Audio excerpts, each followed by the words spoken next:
Murakoze nyakubahwa Perezida wa Repubulika. Nitwa Kensi, nkaba ndi umunyamakuru wa TV na Radio 1. Ikibazo cyanjye kiragaruka muri Kongo ko ni twese turahangayitse nk'abanyarwanda.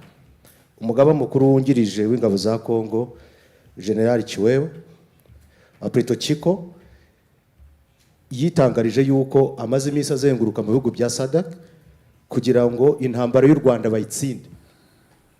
Kandi wumvise n'amagambo amaze iminsi avuga y'abari perezida nubwo babifashe nk'aho ari imikino, yivugiye ku giti cye yuko ari wowe kibazo cy'umutekano muri Afurika. Wareba ibyo abandi bose babajije, nkabona yuko tuyifata nk'aho ari ugukina, ariko wenda bikaba ari na seriye. Ese twaba twitegura yuko tujya guterwa na Kongo kuko banavuze ko bashaka kutwanexa tukaba intara ya 8.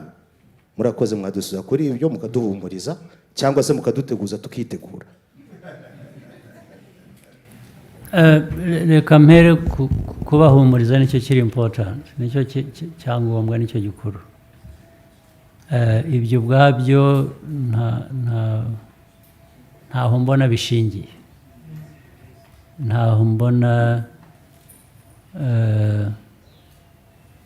byashoboka. So nushaka uryame usinzire wicuye wiyongere, ibyo ntabwo ari ikibazo.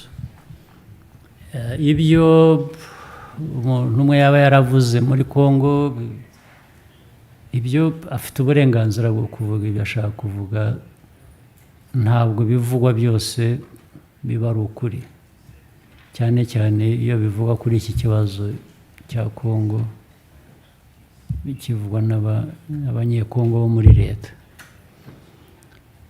Ariko icyo nzi ni uko SADC ishobora gushaka gufasha ahubwo nayo mu gukemura ikibazo cya Kongo.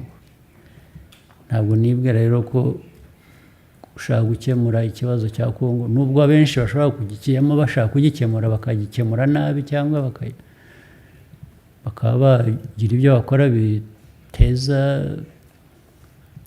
bizana intambwe guterwa mu gukemura ikibazo. Ntabwo nibwira ko bizagana mu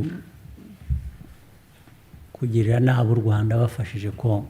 Ntabwo mbibona, mu kubona kwanjye ntabwo mbibona. Ariko icyo nakubwira ni uko nka bya bindi, iyo udashaka intambara urayitegura. Iyo ushaka amahoro witegura intambara. Rero ubwo twe